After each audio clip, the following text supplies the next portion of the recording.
Good morning. My name is Melinda Rainey Thompson.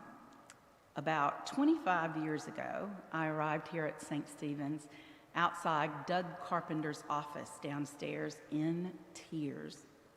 I was unsuccessfully trying to get a slot on the baptismal calendar at St. Luke's Episcopal Church here in Birmingham for my oldest child. John Claypool was the rector back then. It was very popular and it was very crowded. I was told by a friend, you need to go see Doug Carpenter. He takes in all kinds of strays over there at St. Stephen's. I've been here ever since then. I thought about leaving in a few transitions like all of us have over the years. Rip Britton talked me out of that one, and I've always been grateful. What I love most about St. Stephen's is that everyone is welcome. It's like the Statue of Liberty for our parish. Bring us your poor, your jobless, your spiritually weary, your brokenhearted, your lonely, gay, straight, black, white, everything in between. Whatever you've got, we can handle it. We'll scooch them right into our regular attendees. You'll fit right in. Once when I spoke to St. Stephen's about 15 years ago, I wrote a list, and I thought I'd read it to you again today because it's still true. 10 ways you know you're a St. Stephen's person. 1, you go to your pantry every Sunday morning and you stare at it for about 5 minutes. You're confident that your parish is collecting something to give away if you can just remember what it is you're supposed to bring. 2, you know there is one place on earth you can always go if you're lonely, and you'll be welcome.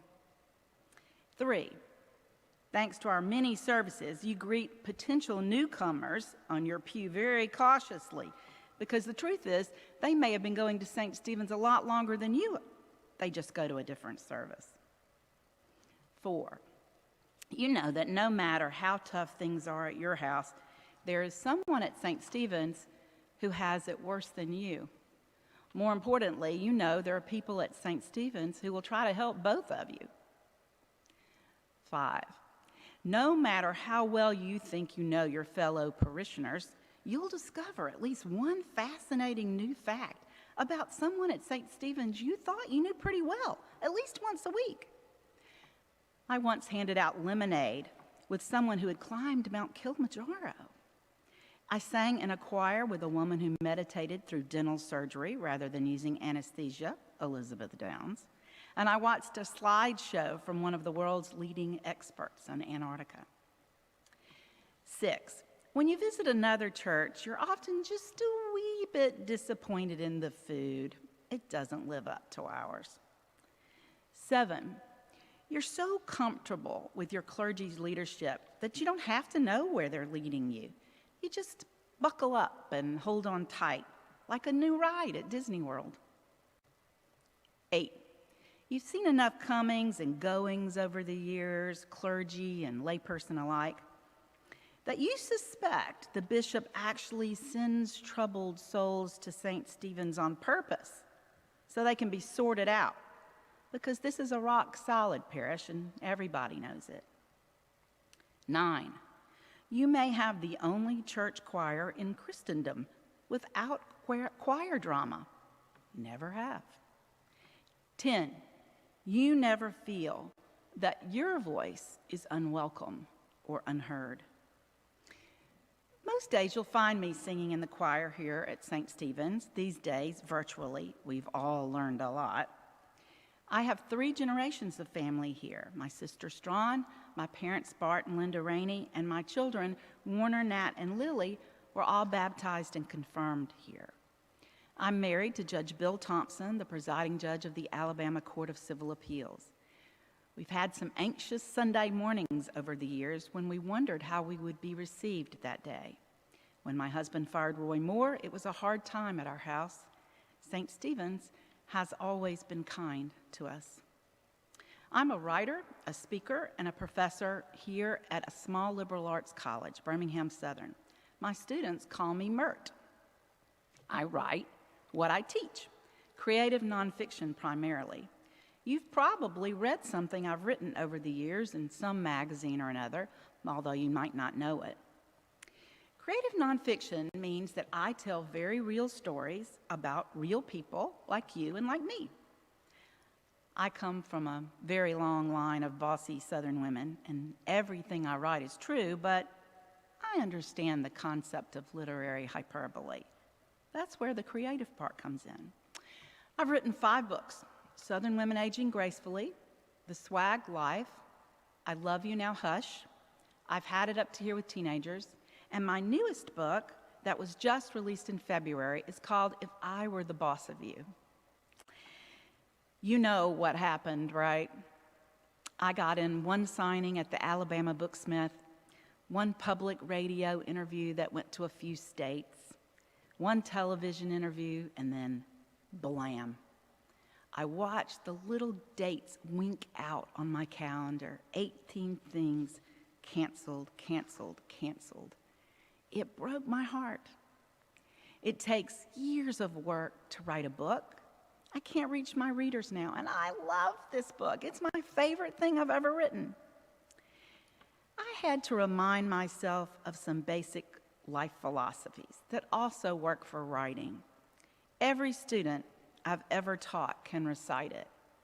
And that mantra is that every word counts.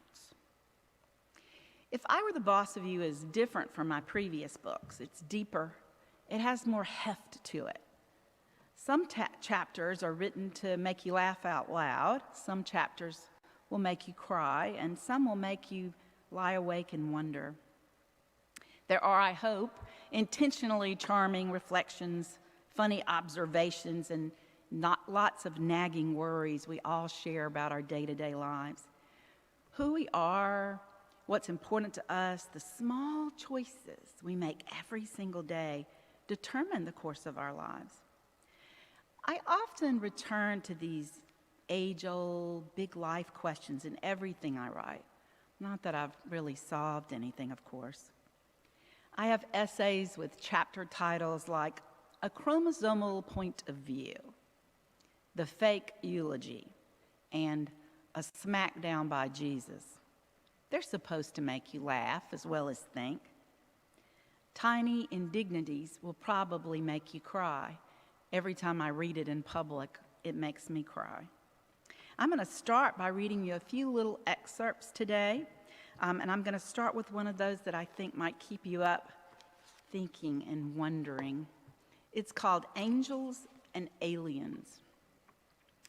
I remember exactly how my red, wrinkly, newborn baby's feet felt to my fingers the first time I squeezed them gently in my palms. I can feel, even now, so many years later, the heat from my husband's breath when he bent his head to kiss me for the very first time. The sound, feel, and visual from those moments are seared in my memory more clearly than 1,000 other much more important occasions I've experienced with my husband and children since. Why do I remember those seconds so clearly and barely recollect other much more important occasions? Milestones like these firsts are common to us all. They are the very definition of romantic comedy, cinematic cliche, and meet-cute scenes. They are highly orchestrated, long anticipated, and fraught with high expectations. They're the high water marks in our lives that we often look forward to as we mature.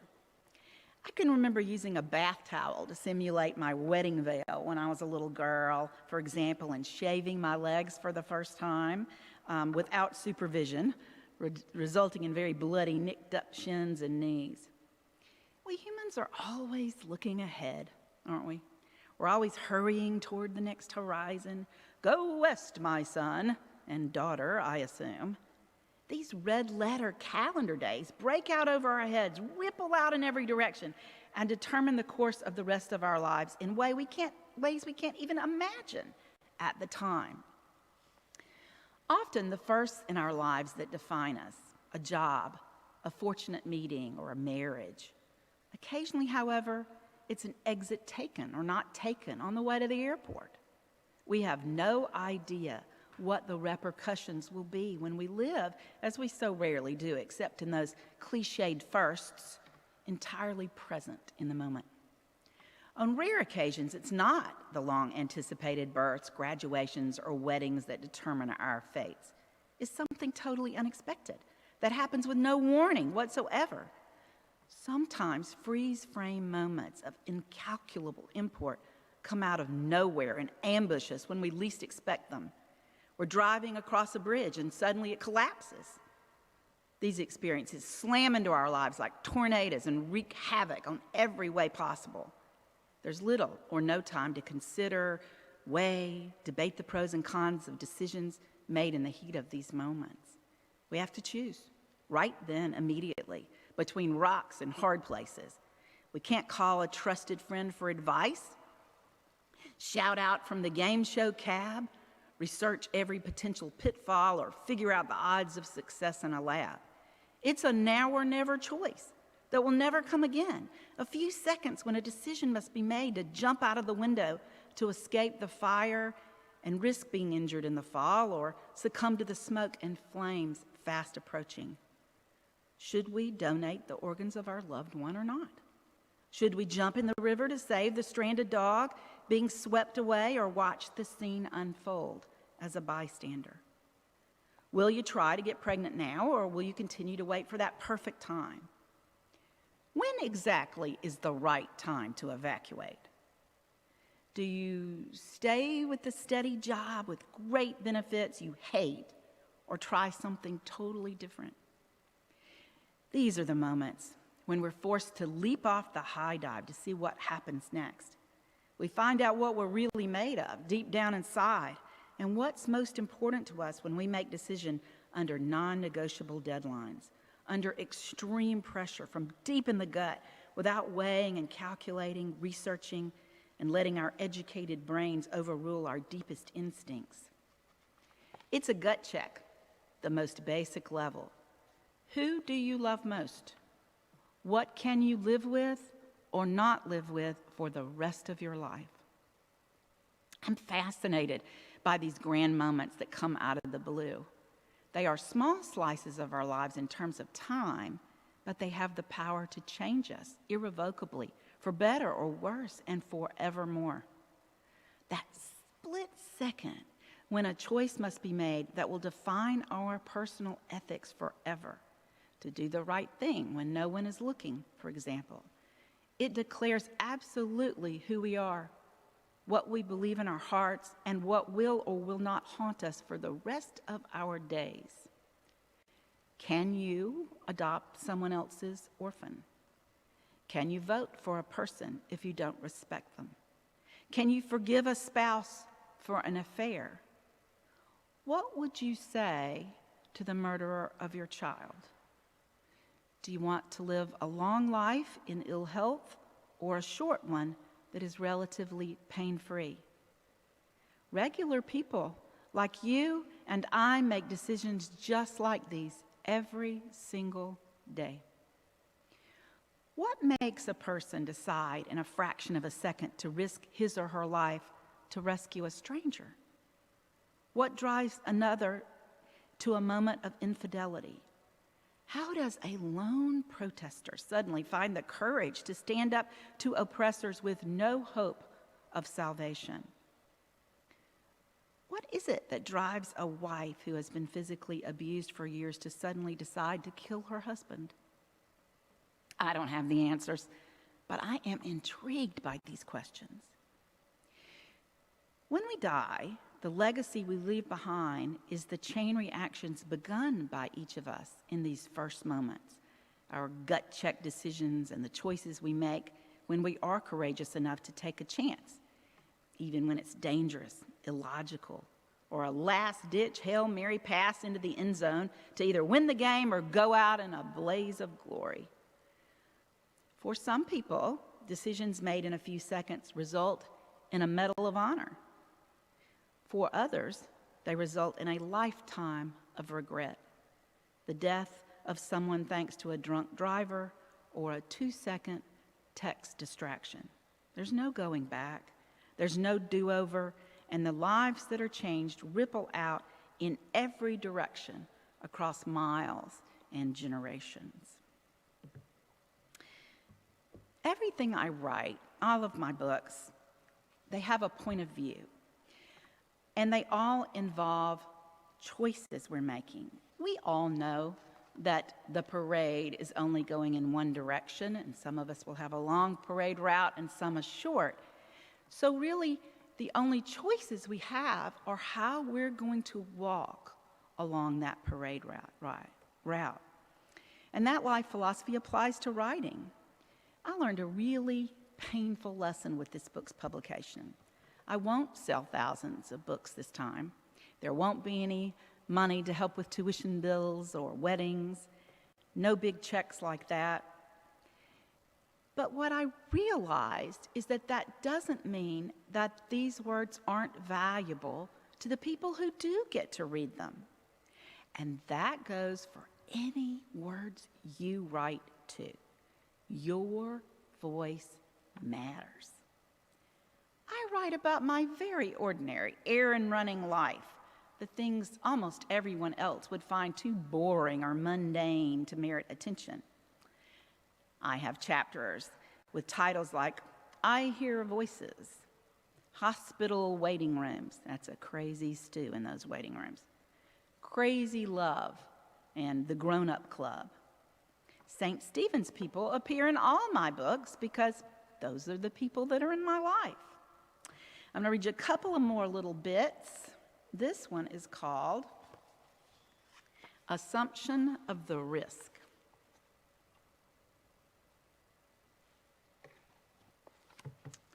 One second.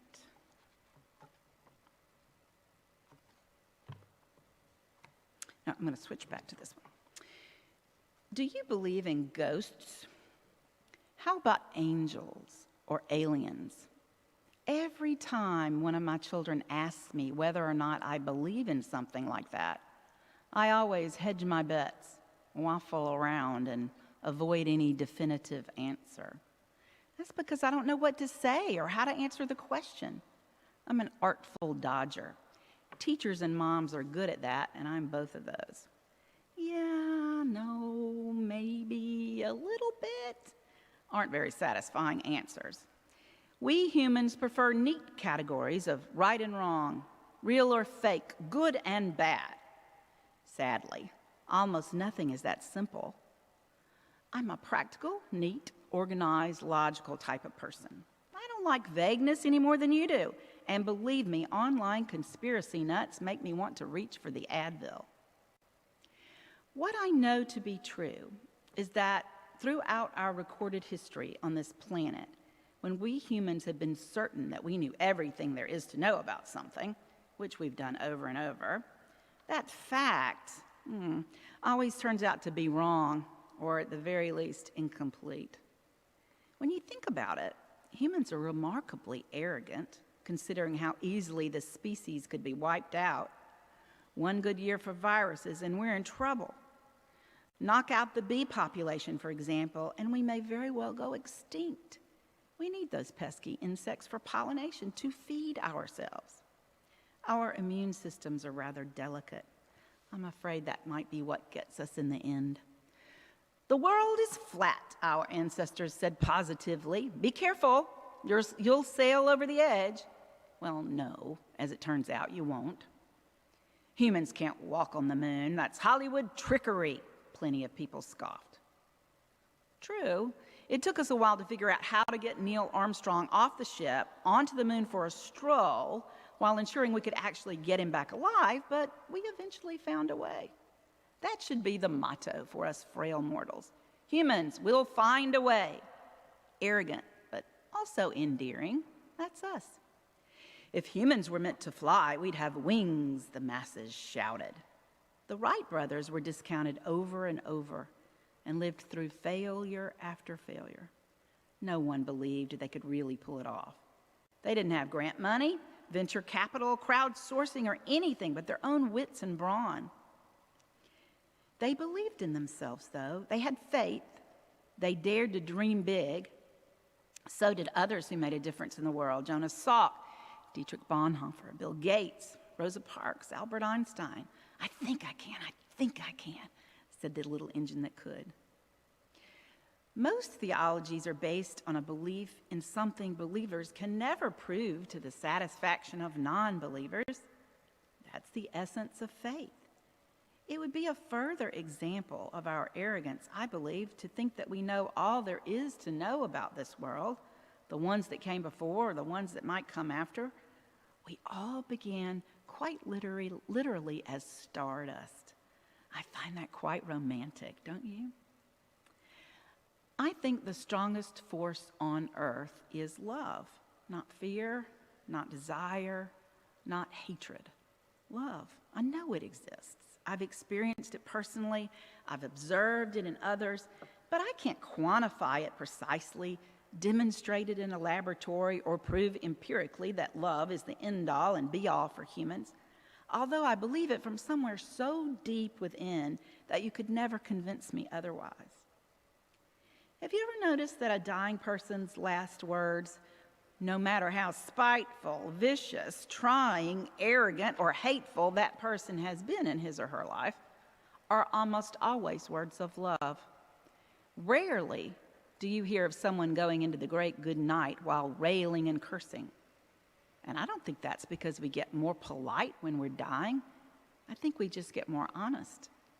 Dying is the ultimate stripping bare for each of us to what really matters. We all come into the world and leave it with nothing but what's contained within our own skins. So, when someone tells me of an experience or a belief that defies logic or reason or current understanding, I rarely scoff. I listen. Maybe from a safe distance if the person seems to be in need of a medication adjustment, anger management classes, a shower, or a haircut, but I still listen. In my experience, there's a fine line between prophet and crazy person. I'm not sure I can tell them apart. When confronted by a potential player for either team, I pay attention. If the person is really a soothsayer, well, I'm interested in hearing how the human story turns out. And if it's a run-of-the-mill crazy person on a rant, I believe in being kind and tolerant to them. For me, listening is the way to go either way. I'm not saying I'm comfortable inviting that potential prophet home for dinner, but I still make eye contact, I smile, and I listen, even if it's, from across the street. I can only say with certainty that I believe in everything, at least a little bit. Even the most hardcore non-religious scientists acknowledge that miracles occur. They just call them by another name. When my non-religious friends ask me why I believe in an afterlife, I always explain that I think it's arrogant, closed-minded, and self-important to think that life begins and ends with us here on earth. There's certainly circumstantial evidence that it exists. Throughout history, there are tales of people who have crossed over and come back or experienced inexplicable first-hand glimpses into the hereafter. Their stories are remarkably similar, regardless of country, culture, or language of origin. I find that amazing. Maybe it is a mass hallucination or the opium of the people or weather balloons that we mistake for flying saucers, but the older I get, the more open I am to living with the unknown, the unexplained or the inexplicable. I'm comfortable not having all the answers, although I still hope for a fairy tale ending. I want there to be a happily ever after for all of us. And one more. This one's called, I Wish I Lived Here. When I ask for forgiveness from someone, it's the things I've left undone, those sins of omission that bother me most, not the sins of commission. I'm in fairly good shape with the commandments. Although I've threatened it upon occasion, I've never actually killed anyone yet. I admit I've been tempted, who hasn't? The point is I did not actually commit the crime. I haven't been adulterous. Jealousy isn't one of my sins, and I'm quite fond of my parents. I find them easy to honor.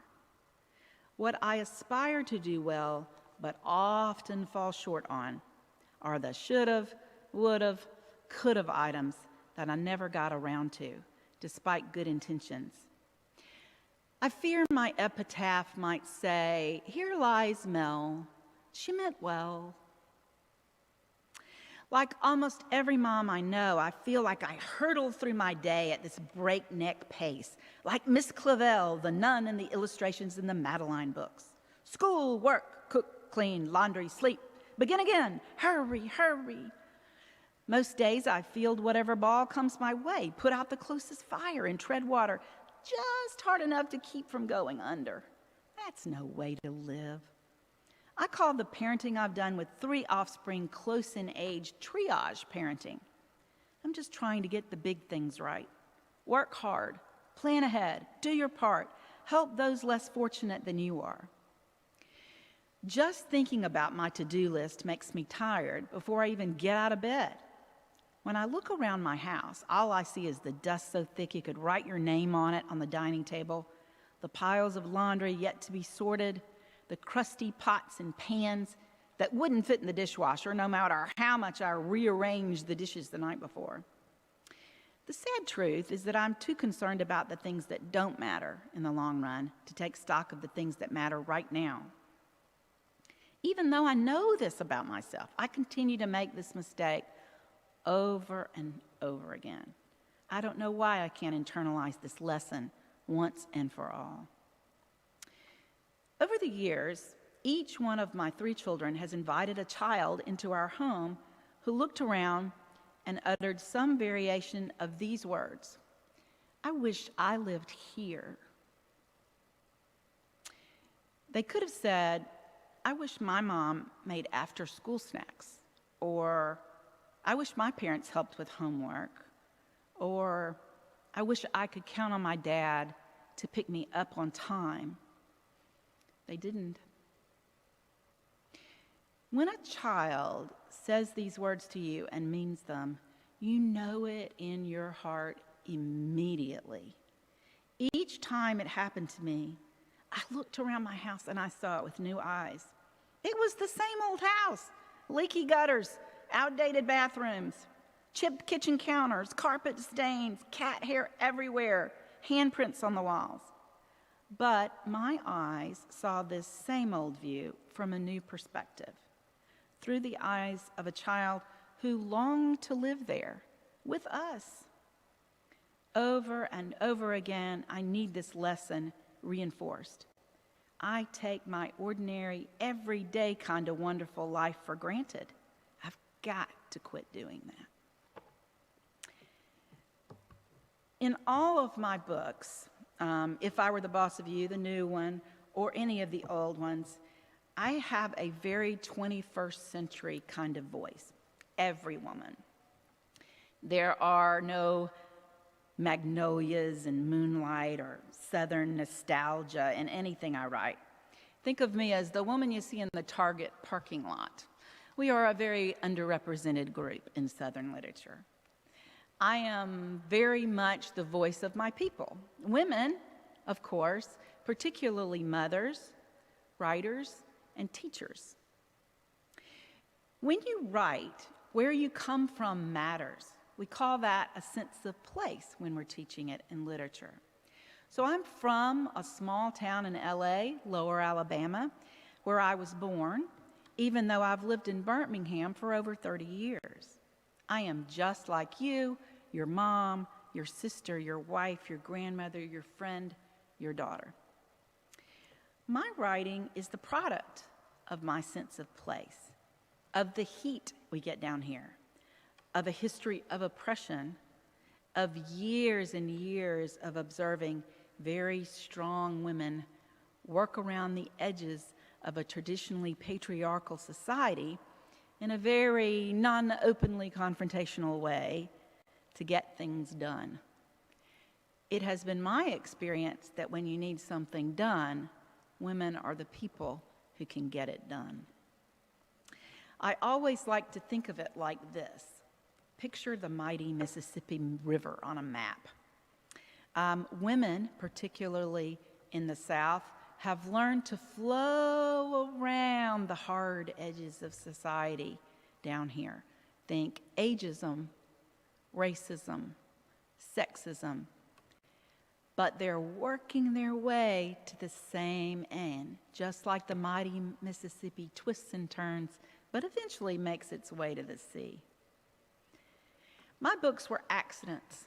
I'd love to say there was a grand plan, but there wasn't. I found myself staying home for the first time with hard labor, taking care of 3 children under the age of 5, and I'd been very accustomed to only working with my brain. So I started writing a newsletter called the Swag Letter. There's some parishioners here who were on that original list of just 20 women. And every month I would mail, this was before the age of the blog, I would mail these little newsletters to those 20 women. But you know what happened. People talk. So that grew, add my sister, my mom, my roommate, that list grew to 5,000 people in 38 states, $20 a year. And then I realized I don't want to start a magazine. So I used that leverage to sell my first book, and then the first book led to the second, and that's how it kept going on. So it was just an accident. It wasn't long into the first book tour that I learned that public speaking, like sharing with you today, is just like teaching. It's the same thing, only you get paid so much more money to do it. So that's how I got involved in that. I believe that everyone has a story, and a story worth telling. I want you to write yours down. It doesn't have to be published to be valuable. Your words matter. So use a laptop. Write it down on a dollar store notebook. It doesn't matter. We are in the middle of a pandemic. You never know. Memories are only 3 generations long. All your life experiences are very particular to you. They've marinated in all the years of your life into a very particular voice. You may have felt that your voice was not heard. I am here to tell you, speak up. You can tell that I have a very strong writing voice. I always tell readers who are in my signing lines, if you don't like one of my books, do not waste your money buying another book. I'm the same person in all of them, and I write always nonfiction. That would be a waste of money. My students say that when they read the comments on their papers, they can hear me yelling at them in their brains. There's nothing extraordinary about me. There's nothing different about me than you can do this. I feel like more of a stenographer than a writer. I'm just writing it down at this particular moment in history. It's a reality show everywhere you are and wherever you live. With this latest book, I became obsessed with memories. The individual memories that make us one unique person, but also collective memories that make us human as a group, as a whole, as a species. I couldn't get out of my brain all the little things like chance encounters, those tiny choices, those decisions that we make every day that ultimately determine the course of our lives. Fate, luck, chance, happenstance, coincidence. I promise you that your words matter to someone, and you may have no idea who or how much. So write them down, share them so that it doesn't end with 3 generations. Over the years, I've gotten fan mail from readers, which is always fun to open.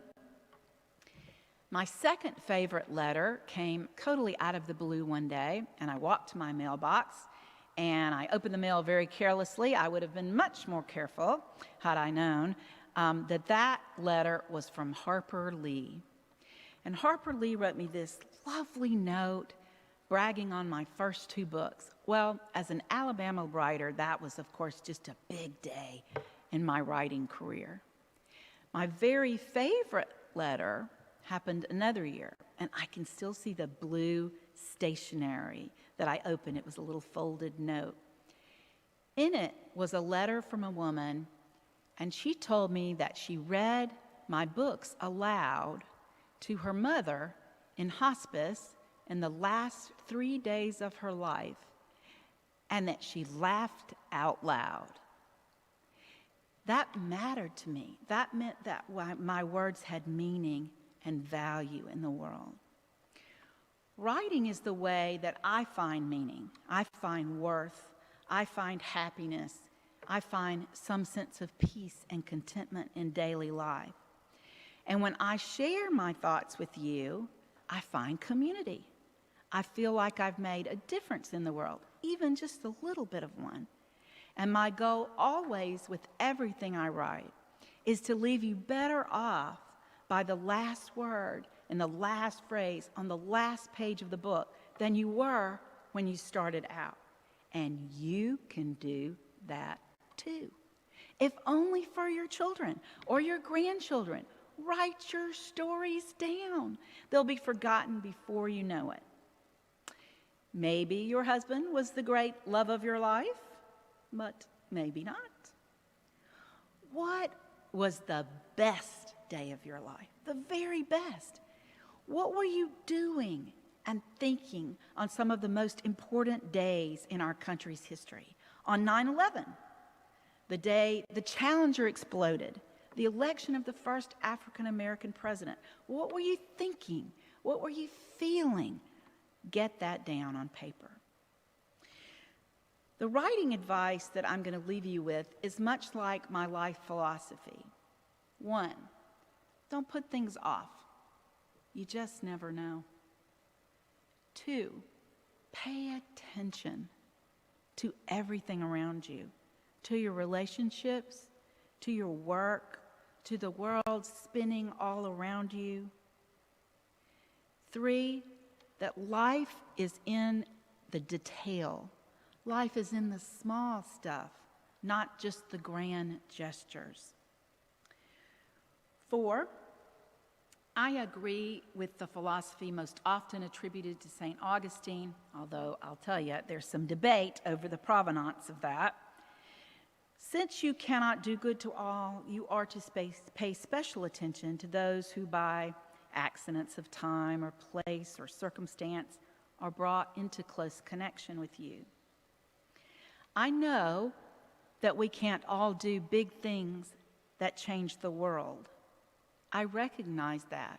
We're, most of us, leading pretty small lives. We're not Bill Gates. We're not Oprah Winfrey. But the thing is that we can all do something, like writing down your memories to share what you've learned, the wisdom that you have, the experiences you've had with other people, so that they're not lost forever. And I think that if you add up these little minutes where I do something, and we add up John's minutes, and we add up Whitney's minutes, we add up Vera's minutes, and we add up every parishioner's minutes, that they add up to something special that in the end just might save us all. That's it for me today, unless we have some questions coming on up, and I think John says we do. I love questions because they're the only part that's different from me, right? I don't know what I'm going to get.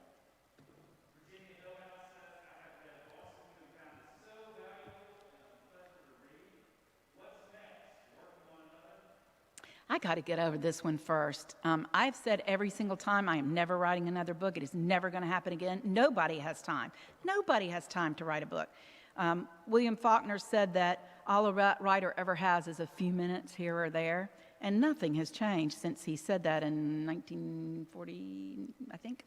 So, you know, I teach, I work, I write, but writing has this habit of kind of creeping up on you. But this one, not being able to publish this one, not being able to sell this one or get to my readers, which is the whole reason you write the book, I got to get over this one for sure before I even think about that. Anything else, Father John? He's scrolling through. Sure.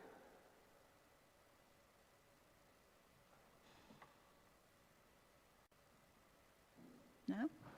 Thank you so much for your time today. It was lovely to be back in this space. I haven't been here since March, and it's beautiful. Thanks to all.